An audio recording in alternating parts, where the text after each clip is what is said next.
Welcome to this new video on Forza Horizon 6, in which I'm bringing you a bit of gameplay with the BMW M3 E92. This car isn't new, we've had it in Forza for a very long time. I think it came to the franchise in Forza Motorsport 2, so that's been 15 years. But it's a car that's one of the classics in Forza Horizon. It's the kind of car the game has to offer if it wants its community to be fully satisfied, a bit like the M3 E46 or the M5 V10. Really, it's one of those classic BMWs that have, let's say, made a mark on automotive history. Today, some gameplay with the M3 E92. Next to me is another beautiful one in red, a really nice color for this car. Today, I'm sharing some gameplay with the BMW M3 E92 and trying some drifting. I haven't done much drifting yet, and there are still several drift zones in Forza Horizon 6 I haven't completed. And since BMW is known for being a brand that offers rear-wheel drive cars that are really good at drifting, well, we're going to try to upgrade it, tune it to go drifting with it, and complete those drift zones with the highest score possible. First, I'll show some regular gameplay with this car in Tokyo, which is incredible. Doing one-on-one races like this in traffic is really something. It's something we've never really been able to do to this extent before. On Forza Horizon 6, simply put, we never had a city this large here. As for the car, for now, it's completely stock. It's an A-Class. It's a rear-wheel drive car with 2 seats, a 4-liter V8 engine that puts out a little over 400 horsepower. First of all, it's a car that's always a pleasure to see because it's beautiful. But on top of that, the developers have redone a set of textures, let's say. On Forza Horizon 6, they added more details to several things, like for example the carbon fiber on the roof of this car. We've never had a carbon fiber finish like this on this car in Forza Horizon before, or even other little details that are a bit secondary but still pretty cool. For example, the taillights are made up of thousands of tiny squares, just like real life, similar to LED lights. And the headlights are the same. This is the kind of thing you can generally expect on pretty much every car in the game, because all the cars in the game have been redone. Let's say they've all gone through the modeling process. So for Forza Horizon 6, it's a car that's nice to look at, but it's also a car that's pleasant to listen to. I'll let you hear a bit of the car's sound. I recorded about 10 seconds.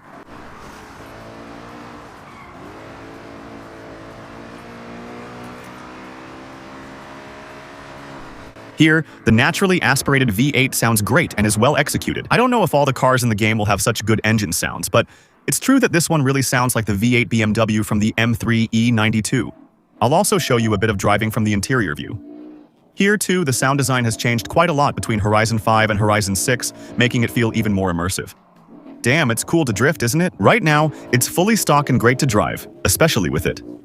I think we'll have a great time today. In the video, you can see the new steering wheel animations because in Forza Horizon 6 the wheel now turns more than before, with hand animations, which will actually cross over and go around the steering wheel when we drift. And that's still a nice little touch that's visually pleasing, but also really lets you get into the gameplay. It's really a very pleasant car to drive because you can take corners very quickly and be really fast in the turns. You can really have fun with it, go sliding, go drifting, and try out several different driving styles. It's really cool for that. So I don't really know in what order my videos will come out, but this is the first time I'm actually going to upgrade a car in the game. It's not the first time I've seen the customizations. There should probably already be a customization video out on my channel where we went and tested customization options on several cars, to give you a quick look at the game's car customization. But, well, I've never upgraded a car in the game, never installed performance parts or anything like that. So, it's really going to be a discovery actually with this car. Maybe we'll even be able to customize it too. We'll see that pretty quickly anyway, so I don't know why or how it starts. Maybe we'll start by looking at the big upgrades, since we can, for example, swap a BMW V10 into this car. So I'm really looking forward to being able to test the M5 E60 or the M6 E63 that has this engine. I think they'll be in the game then, since we have their engine, so in my opinion, it's more or less confirmed.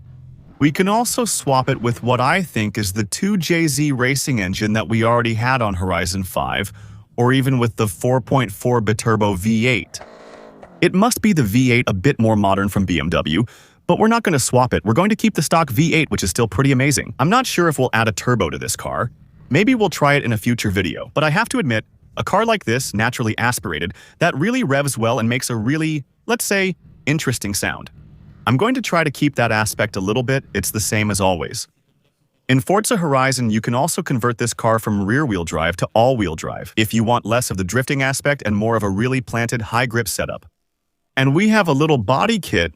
Actually, we even have two. That little Street Fighter kit, which is still pretty massive, and the Liberty Walk kit as well, which also looks really good. Maybe we'll install that one first. I'll check if there are other aesthetic parts directly available in the Forza kit, for example. Yes, we have the little Forza kit, which fits the shape of the car really well. And we have, I think, the Forza spoiler too, actually several spoilers. The Liberty Walk spoiler, the Forza spoiler, which is still ugly. I mentioned it in my customization video. It's a shame. They updated all the Forza front bumpers, which look great, but not all the spoilers yet. We have a big Street Fighter LA spoiler and a huge Big Country Labs spoiler. We're going to see what we put with the body kit so that it matches well together. We'll install it and likely add the Liberty Walk kit, possibly with the Liberty Walk spoiler since it should fit best. So this is what we get in the end. I admit that the spoiler like this, in the body color, is cool too, even the big spoiler. It's nice anyway, and I think we're going to go with the Liberty spoiler. It's the same for the rims.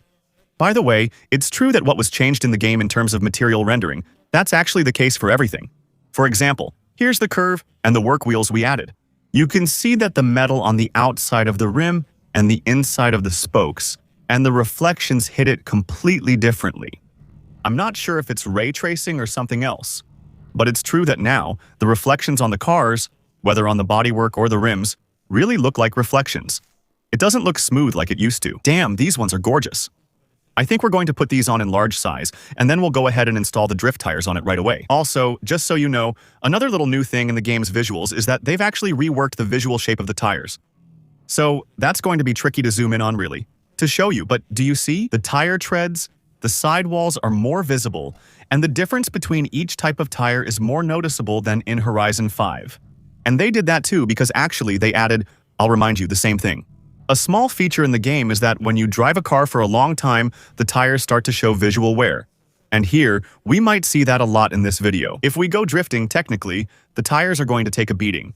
They should go bald pretty quickly, so we'll see how that goes. And then, for the rest, I think overall we're going to upgrade the car pretty much all the way. Oh, the drift transmission, by the way. I'm not sure if we should use that or stick with a regular transmission. I don't remember drift transmissions being in Forza Horizon 5. This seems like a new custom option. I don't know. It's up to you to tell me in the comments if that was already the case back then or not. We also have the drift differential and similar features, but I think those were already in Horizon 5. Afterwards, for the rest, maybe we'll discover some new things too, but I think the upgrade parts will have pretty much the same effect. Just like on Forza Horizon 5, I'm not necessarily going to install everything, but we're still going to have some fun, because I have a bit of a budget now. We can really upgrade it well. Same thing, the little drift suspension that gives you more angle for drifting. Some upgraded brakes too. And maybe this will be the first car that I'll really upgrade to a high category actually, because up until now, I don't think I've ever driven a car in the S1 class, not even S1. So let's go check that out. And with the power, it's the same. In this Forza, it'll be just like in Forza Horizon 5. Just a quick reminder, since Horizon 5, you can change the base power unit. The game displays power in kilowatts. It's true that in France, we're more accustomed to measuring power in horsepower. Kilowatts are more of a German thing or an English thing, for example. So you can customize it to have the power displayed in horsepower. The torque is displayed in Newton meters and not in pound-feet. And you can also, of course, have the car's speed displayed, either in kilometers per hour, or in miles per hour. And by the way, there's a new feature in the game that we didn't have before. We have the PWR, which is the power-to-weight ratio, so it's simply the power ratio, something we didn't have in the game until now. And here, for example, we have 50 horsepower per kilo, since the car now has 650 horsepower for almost 1,200 kilos. Additionally, we'll now have a similar total, which wasn't shown previously. Before, when we looked at the details of our car, we didn't have all this information. Maybe we had this, but it doesn't seem like we had that. For example, aerodynamics, with so many details about efficiency and the balance of the car. It's these little extra things that let you quickly know how your car is going to perform in terms of handling. without having to quit every time and go back to the settings menu. The rendering. It's a silly thing, but the way the reflections look on the bodywork makes it feel real. It wasn't like that at all in Horizon 5, even though in Horizon 5 we had a game that was beautiful. It wasn't that extreme. It's really beautiful, but it's a shame I can't change the paint in this beta. I admit that I would have liked to paint it orange like in real life because it's very, very well known in orange. Now then, let's go. We're going to use it for drifting, as intended. It's the same in this beta.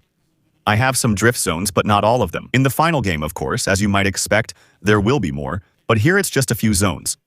For the first chapter, there might be 3 that we'll try to complete them. So there's already one where I got a little 3-star rating, but I didn't really try hard, so I think we'll try to do better than that. So, same thing. If you want to drift well in this Forza Horizon 6, if you're new to the Forza Horizon series, you might not know that right away. But you have to turn off the traction control and the stability control of the cars.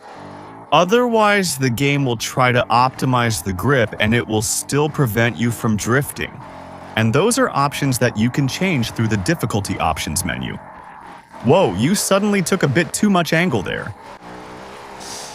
Let's shift back to 3rd gear. Well, it's okay, it's actually not too bad. Then again, with a proper well-tuned drift car, a real Formula Drift style build and all that, we'd probably get an even better score, because we'd be able to take even more angle, drifting even faster. And the score multiplier really likes that. We still managed a little 160,000, and I think that's yeah, that's it. That's PB, that's personal best. I just set my new little record, so that's cool. You might have already seen this area in one of my other videos. I think we went through this spot when we first discovered the game in the very first video. But I only got 1 star. But now, I think with a car like this, which is at least set up for drifting and, above all, is a powerful rear-wheel drive car, we'll be able to get 3 stars. All the drift zones I've seen so far in the game are much more interesting to drive through than the drift zones in Horizon 5. Now, there are some good drift zones in Horizon 5, I'm not saying otherwise, but honestly, there are also a few that are really annoying, where it's just 1 or 2 lame turns, where there isn't even much angle. You know, it's almost like drifting in a straight line for now. Damn, this area is beautiful. Honestly, I think I'm going to take the photo here because drifting through the flowers is pretty stylish. It just needs a bit more sunshine. I added a bit more light with the photo mode options, and honestly, it makes for some great shots. I think this will be the thumbnail for this video because this is really the perfect spot for it.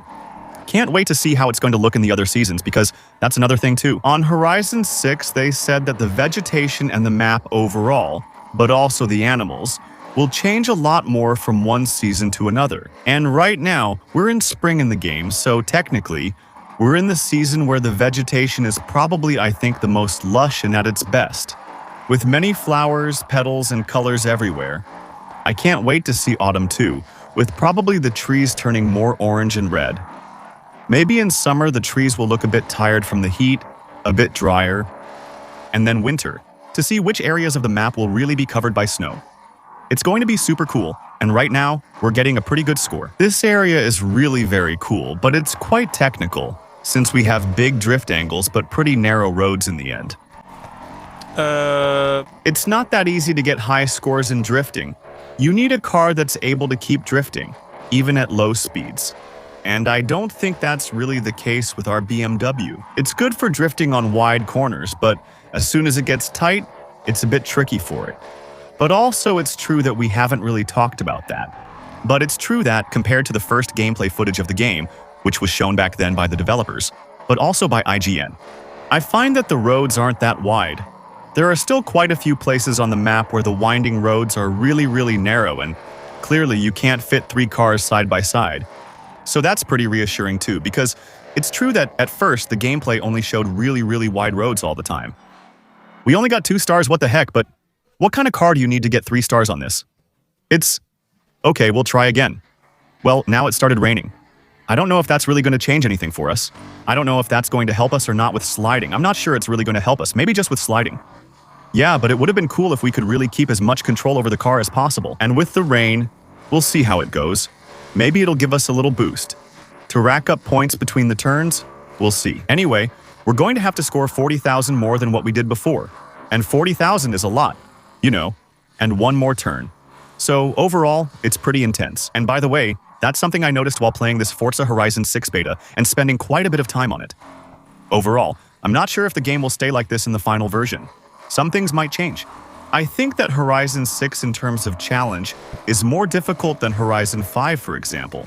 I'm not referring to the races, usually even if the drivers are a bit faster and smarter than in Horizon 5. Overall, I think everyone can win races, especially because you can adjust the difficulty level. And if you can't manage on Expert, you can lower it by 1 notch, 2 notches, 3 notches, and so on. But what about the challenges? Getting 3 stars in the scoring zones, for example drifting, but also speed zones, speed traps, and the like, isn't easy. In my opinion, you'll need to spend more time retrying, getting the right lines, having the right cars, and finding the right setups. And honestly, I think it's a good idea. I think it's a good thing. Let me know what you think about it in the comments. But clearly there was something we all more or less said back when Forza Horizon 5 came out, which is that Horizon 5 was basically, overall, the quintessential Forza Horizon game. Easier, really. It was the game where it was almost impossible to lose, and where, honestly, most of the challenges, you'd do it once, you'd get the 3 stars, you were really playing the game without breaking a sweat. Here, you see Horizon 6, I think it's going to be a little more complicated because, honestly, they really put in the effort this time. But we're still missing some points, and I think now, I still have serious doubts about whether we can score 40,000 more points from here. By the time we reach the end of the challenge, maybe we could have done it if I hadn't messed up in that turn there. We're going to be pretty close, but we're not going to get them. No! We're almost there. I'll start over. We're almost there. We can get them. Maybe it'll work out. On Tesla. But it's going to be close. Once again, it's going to be really close. Damn, I think I just pulled the handbrake when I shouldn't have. Will it work? Yes, it's good. That was close, honestly. I really had to optimize the whole run. But in the end, we got them. So, it was worth it. I'm going to check something. Is it possible by any chance? With photo mode, can we actually see if the tires got a little damaged? I need to set better weather now. How do we do that? There you go. That's it. There you go. Like that. It's not easy. Easy. So after that, it's true that we've only done 2 kilometers of drifting in the end. So maybe that's not enough. If I do this and zoom in a bit, maybe I should have checked before because actually, for now, it's hard to see. To what extent? You know, were the small cracks in the tires deeper than this or not? Maybe it changed a little bit. I feel like they did change a little. A bit. Yeah, that did change slightly. Okay, you see, it's really very small. Unfortunately, I can't show you exactly what I mean, but you see, between the different treads on the tires, you can see on the side of the tire that it has started to wear down a bit. Whereas if you look at the front, where the tires are cheaper, that's not the case. And the grooves in the tire are a bit deeper. So I think we're going to be going downhill, so that's pretty cool. It should give us a little boost. But this area here, I think, given the layout, it's going to be pretty tight too. Wait, I'm not going to the gas station? Actually, yes I am, it's totally fine. We're heading uphill, which isn't ideal, but that's okay. Maybe we'll do better here and succeed. Maybe even get 3 stars right away. Let's go. This is going to be good. This part's pretty technical too. Wow, that's a steep climb. It's just that the Forza Horizon 6 map is something else compared to Horizon 5. Clearly, one of them is completely flat and 3/4 of the map is just desert. There's one where it's just constant climbing and descending, with winding roads all the time. And honestly, I think they made the right choice. In Forza Horizon 6, the map is really incredible. I'll come back to this in another video. We'll have many chances to discuss Forza Horizon 6 in the next few months. Even before the release, and of course after the release as well. And it's true that the world artists, the ones who really designed the map in Forza Horizon 6, who created it, who detailed it, honestly, they deserve a nice little bonus. Because the map is still, I find it particularly nice to explore. Very beautiful. But above all, it's a good map. It's a good map to drive on, actually. Now, I don't know what you think. 2 stars. Oh, damn. Oh, no. Oh, no. What an idiot. Oh, no. No. It's okay. Maybe it'll work. 2 stars. Well, we were going uphill, so maybe going downhill it'll work. I'll check the score. There, we did 140,000, I think. No, we didn't do 140,000, we did almost 140,000. We almost got them, actually. I think we did like 138,000, but now, going downhill, we'll get them. I think this one, overall, will be a bit less complicated than the other one, even though, once again, there's still a bit of a challenge. The roads are really tight too, which is cool. Sorry, this kind of area, what the fuck? There are NPCs who can break down. First time I've seen that in the game, though. First time I've seen that, I think, in the history of Fort Dorian. But what's cool about this kind of area is that, since there are a lot of trees and a lot of elevation changes, you can't always see what's coming on the road. Well, unless you really know the road by heart or unless you've already been through there several times, right? And I think that's cool because what does that mean? It means it's a map where to know what's waiting for us in the next turn. And it's going to be a map that I think will be more interesting long-term because tryhards will return. Right now, I don't think our score is that great. 137,000. The next one will be better, guys. I messed up a bit, but it'll work out. I also noticed something while redoing these areas for better scores. It's that the drift calculation system is even dumber than the one in Horizon 5. So I'm talking about the way the game will disqualify you or kick you out of the event, actually, in Horizon 5. From the moment you spun out or even backed up a tiny bit, the game would immediately kick you out of the drift zone and mark it as a failure. Like you changed routes or made a major mistake that kept you from returning to the normal drift zone flow. That's not the case here. Not to get better scores, but really, so you don't get disqualified. That means if you spin out, the game won't automatically kick you out of the event. It lets you turn around normally and continue your score without canceling, which is better than before. In Horizon 5, it was just needlessly frustrating. Here, it's definitely cooler. So, are we finally going to hit 140,000 now? Yeah, that's good. 142,000, that's cool. We finally got 3 stars. Unless I'm mistaken, we now have 3 stars on all drift zones in this beta. With our M3 E92, there are other things we haven't tried, like the trailblazers, for example. Or the danger signs. Well, actually, we did one, but I think we can definitely get a better score. I didn't really pick a car, it's not that fast, so just so you don't get frustrated, I'll show you a bit of what the fully upgraded M3 E92 can do with the twin turbo installed. I'm not going to swap it because, honestly, I don't want to spoil myself too much. The sound of the V10 engine, and besides, it's a shame to swap it. A car with an engine as impressive as BMW's classic 4-liter V8. I'm going to show this anyway, let's go. Maybe we'll just put regular tires back on so we can drive it more or less normally. Some small tires. Slicks. That also puts it into S2. It's actually my first S2 car in the game. We'll also put sport suspensions back on, maxed out so the wheels are a bit straighter, and we'll put them back on. I don't remember what else we added, but that's fine. Let's install the twin turbo for now. To boost the power even more. There we go. And we're going to move up to 825 horsepower. I don't remember how much it had in the game, this car. For now, just know that from one episode to the next. The power of the cars just keeps going up anyway, so it's normal. If it has a bit more than in Horizon 5, we're going to go test it.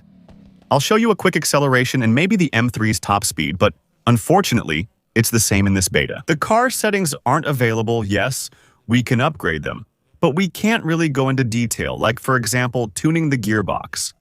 So here, we're going to have a car that's probably going to be very fast, but it could probably be even faster with other settings. On the other hand, the road is wet. It's okay. We'll just use common sense. We'll see a little bit. How do you drive on this? It's really slippery. It's slippery, but it still works. Not bad, huh? I think we must have the 6-speed gearbox. 6-speed gearbox and the car really moves. First time, I'm going over 300. By the way, in the game, it's the same with the speed effects. I feel like I'm getting back a bit of what was done back in the days of Horizon 1. It's pretty weird, but actually, it's refreshing to bring back so many things from Horizon 1. For the career, the driving, the speed effects, even the menus. There's a bit of a Horizon 1, Horizon 2 feel that's really nice. I think they're making the best compromise now. We'll see in the final game, but it's looking good. So there you go. 330 with 800 horsepower, we reached it in just a few seconds. I think with a longer gearbox, 400 would probably have been possible, but here, we won't really be able to reach it since we can't adjust the gearbox. I'm going to end this video here. I hope you enjoyed it. If that's the case, don't hesitate to leave a like, subscribe for future videos, and leave your questions about the game in the comments. More to come. Follow me on Twitch for the next live streams. You can even support me for free on Twitch by using your Twitch Prime. I'll add my instant gaming link below, where you can get Horizon 6 up to 30% cheaper if you want. Using the link supports my channel, so thanks to those who checked it out. Bye.